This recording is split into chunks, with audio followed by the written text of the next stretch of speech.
Nitekana umunezero ntangere vyo gusubira kubana namwe banywanyi bacu mubana natwe mu makuru n'ibiganiro vya misi yose tubandanya gushikiriza kuri numbonesha kure yacu kandi yanyu Umuhuza TV. Uyu ni umwanya tugiye kubageza ko amakuru biriko biravugwa bigazwe ko nga mu gihugu c'u Burundi, akaba ari amakuru tuza kugaruka ku biriko biravugwa mu bisata vyinshi bitandukanye, harimwo igisata ca politike, ubutungane n'agateka kazina muntu, kandi nanone gifise aho gihura n'igisata c'umutekano.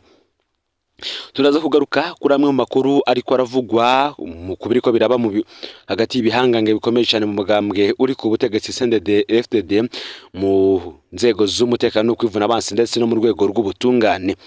Idosiye ya Bunyoni yoba igira yubururwe muri aka kanya. Nkuko twagiye turabibageza ko dosiye ya Bunyoni twarekurikiranye cyane kuva akuwe mu mabanga mu mwaka wa 2022 mu kwezi kw'icenda, ifatwa ryiwe mu mwaka uheze w'2023 ndetse n'iburanishwa ryo mu mwaka uheze ndetse no muri uyu mwaka ingene vyagenze vyose muracavyibuka. Ivya vyose Arengiyome Bunyoni yagiye aragirizwa. Gusa bamwe mu bakurikiranira hafi vya politike y'umugambwe CNDD FDD ndetse n'ingene inzego zo mugambwe zipanze n'ingene umukuru w'igihugu yipfuje ko bipangwa vyose, haragiye harabaho ukutumvikana ku mpande zibiri zo muri uyu mugambwe uri ku butegetsi. Akaba hari abo ku ruhande rwa President Ndayishimiye ndetse n'abitwa ko bari mwirangi rya President Nkurunziza.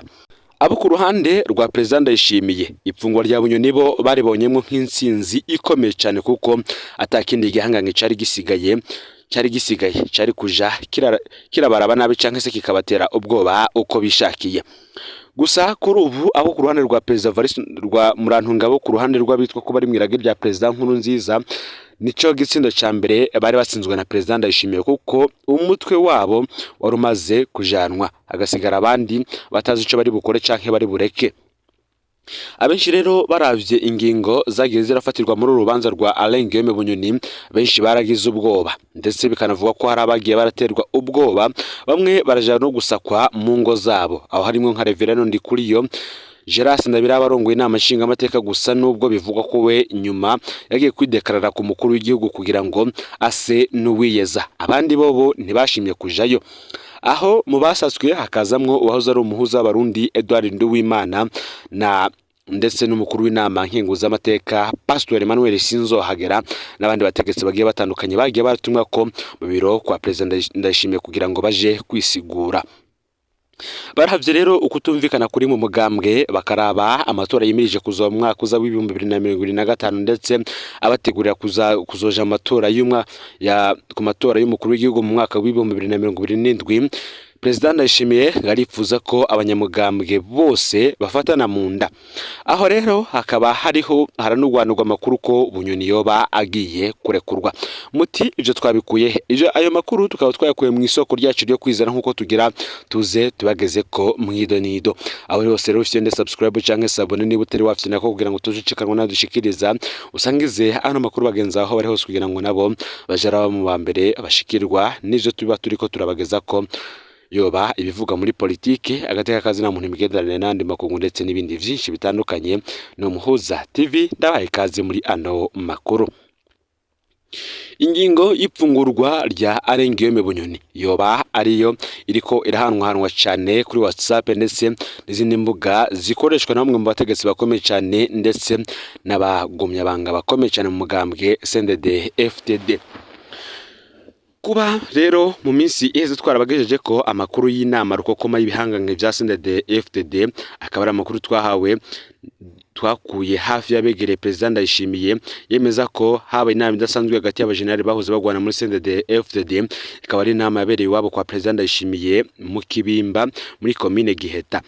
Iyo ni inama yari yatumiwemwo abajenerali bakomeye cyane, kuko nta muntu atangwanye yari yayitumiwemwo. Aho harimwo President Ndayishimiye, General Gervais Ndirakobuca, umushikiranganje wa mbere wa leta y'u Burundi, Reverend Ndikuriyo umunyamabanga mukuru w'umugambwe uri ku butegetsi Prime Niyongabo, twari gisirikare cy'u Burundi General Etienne Ntakarutimana, batazira Steve yahoze atwara iperereza General Gabriel Nizigama, batazira Tibia uyu yahoze ari umuyobozi mwishikira wa President Nkurunziza na President Ndayishimiye, General Joseph Ngendabanka, batazira Waliyoba ajejwe kugura no gushingura ibikoresho by'igipolisi, General Christophe Manirambona, batazira wa Kenya asanzwe ari n'icegera cy'umukuru w'igipolisi, ndetse n'umujenerali batazira Gipfungu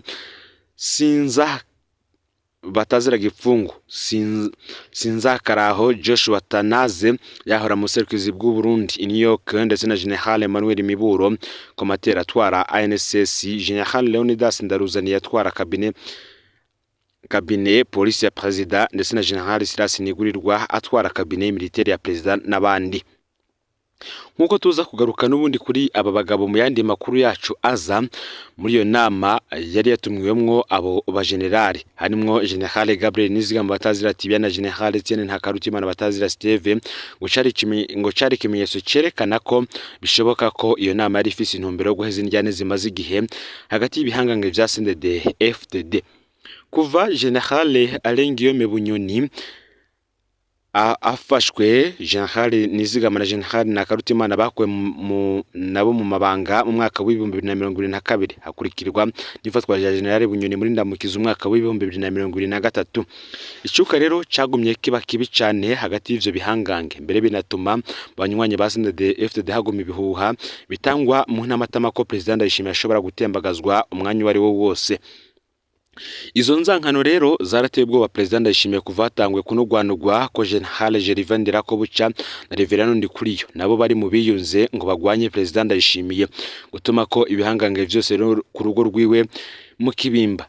Ikaba ari inzira President Ndayishimiye ngo ari yibeje ko yomufasha gusubiza hamwe ibihangange imbere y'amatora y'umwaka w'2025, maze abagumya bahanga bajare mu matora bafatanye. Ikindi cyatera ubwoba kandi ngo ningene President Ndayishimiye yarazi ko izi njyane zikomeye mu gihe ibibazo by'ubutunzi bisa n'ivyamunaniye. Amakunga akaba yarataye icizere yaramufitiye, akabona ko rero aka kanya arakanya keza ko gusekana, atari akanya keza ko gusekana n'abakeba wiwe muri CNDD FDD. Kimwe rero mu bibazo bitoroshe President Ndayishimiye ategerezwa gutorera umuti n'ingene azorekura General Alain Guillaume Bunyoni aherutse guhabwa igihano cyo gupfunga ubuzima bwose no kunyagwa amatungo yiwe, mu gihe General Nizigama na General Ntakarutimana bagarukanywe mu ruhongore. Ntivyoroshe kugumiza mu munyororo vyitwa ko boba bari basangiye umugambi wo gutembagaza President Ndayishimiye naho bobo batahagaritswe. Bunyoni yasanze mu munyororo abandi basirikare n'abapolisi bagirizwa ko bagerageje gutembagaza President Nkurunziza mu mwaka w'2015, kandi nabo nyene bahawe igihano nk'ica Bunyoni. Kimwe mu bibazo rero vyibazwa ingene President Ndayishimiye umukenyero President Ndayishimiye azokoresha mu kurekura Bunyoni, ababandi akabagumiza mu munyororo, nico kibazo gihari. Ndayishimiye kandi ngaranatinya ko irekurwa rya Bunyoni rizotuma cyakomera agakundwa, mbere akanava shikira intumbero yo kumutembagaza. Ratarekuye Bunyoni naho ngo bizogorana uko gusubiza hamwe ko gushoboka neza. Hari indi nkuru turiko tubatohoreza n'ubundi ijanye n'ingingo ishobora gufatirwa iki gihangange gikomeye cyane mu nzego zo kwivuna abansi arico Alain Guillaume Bunyoni, nkuko turiko tuyatohoza tuza kuyabagezako. Mu yandi makuru reka tubandanize ku nkuru twabagije ko ku munsi w'ejo gusa ntituyiheze kubera bimwe mu byo tutari twakaronka mu vyemeza. Mu Burundi murantunge mu ntara ya Ngozi komine Tangara, ubunyonyezi buvugwa kuri hôpital Musenyi ndetse n'icuka kibi hagati y'abakozi n'umuyobozi. Abakozi bakaba basaba amatohoza yihuta. Ku bitaro vya Musenyi birongowe na Dr Otto Kubwimana havuga ubunyonyezi bw'amafaranga, ivyatumye rero haduka icuka kibi. Ibitaro Musenyi bikaba biri ku mutumba Nyagasebeye, zone Musenyi muri iyo komine ya Tangara. Abakozi bo kuri izo bitaro bakaba bashira habona ubunyonyezi bw'amafaranga buriko bukorwa n'uwo muyobozi afadikanije na gestionnaire Macumi Samuso. Ubutunzi bw'ibitaro nabwo bukaba bugeza hatemba. Ivyo bikaba biri mu vyatumye abarongoye ama service bose batanga imihoho kugira ngo biyamirize ubwo ubusuma. Nkuko babishikiriza Dr Otto Kubwimana arongoye ivyo bitaro yamasora amafaranga mu kinyegero yitirirwa ibikorwa, ayandi akayitirira abatsindiye amasoko kandi bitigeze bica mu murwi ubijejwe. komite de gestion. Abakozi bavuze bagaca baterwa ubwoba. Akarorero ka hafi batanga ni isoko y'impunzu z'abakozi, amataburiya n'amarido y'ibitaro. Hari harashizweho umurwi wo kwiga ibijanye n'isoko. Mu nyuma abagize uwo murwi ntibigeze bamenya uko vyakozwe. Gestionnaire yagiye yigurira ibitambara arashonesha, baca basohora amafaranga n'umuyobozi. Bikavuga ko hari amanyanga y'inyuruzwa ry'amafaranga ashika miliyoni 8 yasohowe mu ibanga yitirirwa kubaka itangi ry'amazi azokoreshwa mu bitaro. Iyo soko yatanzwe mu kinyegero. Mu nyuma basanze ryatangi ridakora, ntiryigera rigira stock y'amazi nk'uko ryubatswe nabi mu mategeko. Iyo tangi rero ryategezwa kuziganya amazi ashobora gukoreshwa mu bitaro igihe amazi acitse, ariko abahinga cyangwa se abenjeniyeri baraje basanga iryo tangi ryubatswe nabi cyane n'abatabifitiye ubushobozi. Ya mafaranga yose miliyoni 8 aba agiye mu ruhombo atamuco utanzwe. Reka kandi tugaruke no kunyuzwa ry'amafaranga miliyoni 6 ririko riravugwa. Umuyobozi w'ibitaro yaratanze isoko mu kinyegero yo gushira isima cyangwa se pavement mu vyumba bimwe vy'ibitaro, salle de pédiatrie 2, salle de maternité 2. Uwitwa ko yahawe isoko akabanga ari inshuti y'umuyobozi nawe yakoze ibidakwiye. Uwo yari yahawe isoko hari icyumba atakoze, ahandi asiga irangi ku isima yari hasanzwe, aca arigera kandi yahawe amafaranga yose. Abaje gusuzuma ivyo bikorwa kugira ngo vyakire reception baravyemeje nk'uko biri muri PV twarose mu ibanga. Bakaba basaba ko vyokorwa mu mategeko, ariko naho muri iyo PV biyamirije ko vyakozwe, bagasaba ko uwari yahawe isoko yogaruka kubikora nk'uko biri mu mategeko. Ivyo bikorwa ntivyigeze bikorwa. Ya mafaranga yose yaragiye akazimayongo, kandi cyo vyitwa ko yagenewe kitakozwe. Abakozi nibo baracishuza, ariko vyaranse. Gushika ubu ivyo bikorwa ntibiragirirwa reception definitive, ariko amafaranga yose yarasohotse. Mu nyuma abagize umurwi w'amasoko Cellule du marché public barasabye umuyobozi w'inama kugira ngo asigure ivyo ayo masoko atanga mu kinyegero. Yaranse, agoma yiteza utunyoni ngafisa akazi kenshi. Amanyanga yandi ni ubunyonyezi bw'amafaranga miliyoni 21 mu isoko yo kwagura ikibambazi cyakorera radio ipima abantu, service de radiologie. Mu mategeko mpuzamakungu ahari radio hagomba kuba hafise intimba nini cyangwa se epaseri kugira bakinge imiswarara. Kuri ivyo bitaro rero iradiyo ikorera mu kibanza gipima 3/6. Abakozi baratangaye bumvise umuyobozi ababwira ko ibikorwa vyo kongera ko intimba cyangwa se paseri bizotwara miliyoni 21 kandi ari ukubaka gusa. Bamubajije yababwiye ko isoko yateguriwe mu bushikiranganje bw'amagara y'abantu. Kubera rero amakenga menshi y'abakozi n'abagize komite de gestion baragize amatohoza basanga umuyobozi yarababeshe, kuko cyo kitigeze itegurirwa mu bushikiranganje bw'amagara y'abantu, ahubwo yayiteguriye mu manyanga kugira ngo ayanyuruze ko. Abakozi ntibatahura rero ukuntu rehabilitation ya 3/6 yotwara miliyoni 21. Dr Kubwimana aheruka gutuma ko inama y'abarongoye abandi mu maserivisi, chef de service, ababwira ko hagira hakorwe recruitment y'abaganga bashasha. Abo bari muri iyo nama babajije umuco kubizokorwa, umuyobozi yaciye abazivya, nabo baca batangira rimwe imihoho, ico bita demission. Igihe batanga imihoho hari kugenekerezo ya 25 ukwezi kw'indwi mwaka w'2024, abatanze imihoho bagasigura ko barambiwe n'amanyanga y'uwo muyobozi, kuko hahora hagera n'igihe akabategeka gusinya ku mpapuro zigaragara batazi ivyo agiye kuzandikako.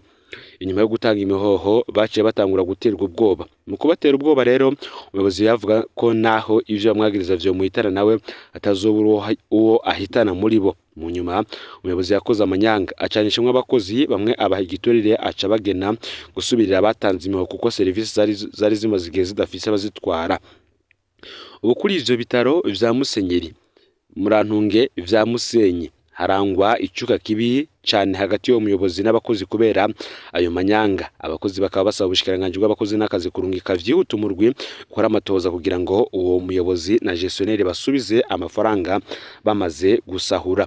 Ngabe rero amakuru yaragezwe ko muri kano kanya ufyende subscribe canke s'abone ni uteri wafyira ko kugira ngo utoducikanwa nayo dushikiriza usangiza no makuru bagenza aho bari hose kugira ngo nabo baje baraba mu bambere bashikirwa n'abiriko biravugwa bigezwe ku ngamba mu gihugu cy'u Burundi hanze imbezi y'igihugu cy'u Burundi ndetse no makungu ya kure. Iba biriko biravugwa mu gisata ca politike, agateka kazina muntu, imigenderanire n'andi makungu, ubutunzi ndetse n'ibindi byinshi harimo n'umutekano. Byose nimuze gucikanwa kuko no mu butungane dufise andi makuru menshi tuza kubageza ko impari ziri hagati y'indongozi nkuru z'igihugu bivuye ku masezerano yabayeho yo kurungika abasuda muri Kongo. Byose nimuze gucikanwa. Ndunguza TV rero Imana ibahezagire.